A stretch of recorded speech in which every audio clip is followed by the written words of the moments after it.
Ang mga kapatid natin na mga katutubo o mga indigenous peoples ay may malaki at makabuluhang kontribusyon sa kultura nating mga Pilipino. Isa ang Badjao Indigenous Cultural Community sa mga IP na patuloy pa rin isinasabuhay at isinasagawa ang kanilang mga nakaugaliang tradisyon na namana pa nila sa kanilang mga ninuno.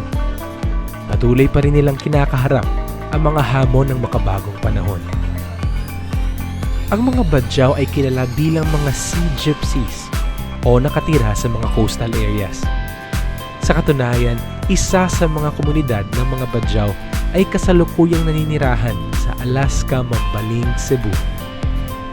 Sila ay nagmula sa Mindanao, ngunit nilisan ang kanilang komunidad hanggang sa makarating sila sa lungsod ng Cebu noong 1964. Pangingisda ang pangunahing kinabubuhay ng karamihan sa mga miyembro ng Badjao rito sa Cebu City. Ang kulintangan at mga tradisyonal na laro tulad ng sipa, patsa at kadang-kadang sa bagol ay iilan lamang dito. Ang kulintangan ay isang tradisyonal na sayaw ng mga Badjao na namana pa nila sa kanilang mga ninuno. Ito ay tinuturo pa rin nila sa bagong henerasyon ng mga Badjao. Ang kulintangan ay sumisimbolo sa klase ng pamumuhay na mayroon ng mga Badjao bilang sea gypsies. Ang galaw ng kamay at katawan ng mga Badjao ay sumisimbolo sa alon ng dagat, habang ang galaw ng paa ay sumisimbolo naman sa mga isda sa dagat.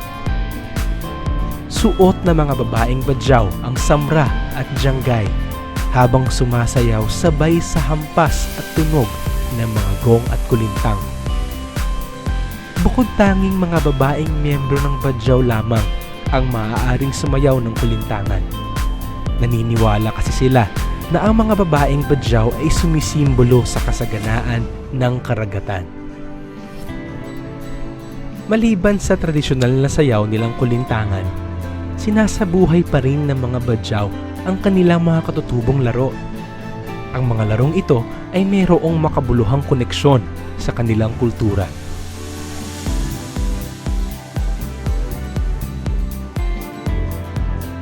Ya ong kasipa ay ong kakasamahan na kailangan ito'y aniya, tsinelas o bola.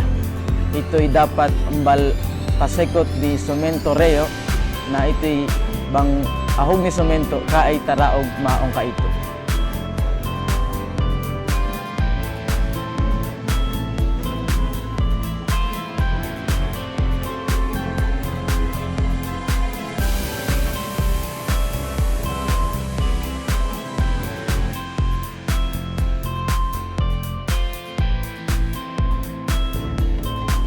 Ang yaman ay hindi lamang nasusukat sa pera o material na bagay. Para sa mga badyaw, ang pagpapayaman ng kanilang mga tradisyon at kultura na namana pa nila sa kanilang mga ninuno ay higit na makabuluhan. Ang gusto naman namin yung badyaw na kasama rin sa buong mundo na ang tradisyon namin hindi maiwan tulad ng ibang mga kasama rin kami. Dahil tao naman kami rin nakatira dito sa mundo. At kailanman ay hindi ipagpapalit. Sa kabila ng pagbabago ng panahon, mahalagang panatilihing isapuso at isagawa ang mga tradisyon tulad ng kulintangan dance, sipa, patsa at kadang-kadang ng mga badyaw. Ang mga kaugalian ito ay mahalagang mga parte na bumubuo sa ating pambansang pagkakakilanlan na siyang patuloy na gumagabay sa ating kinabukasan.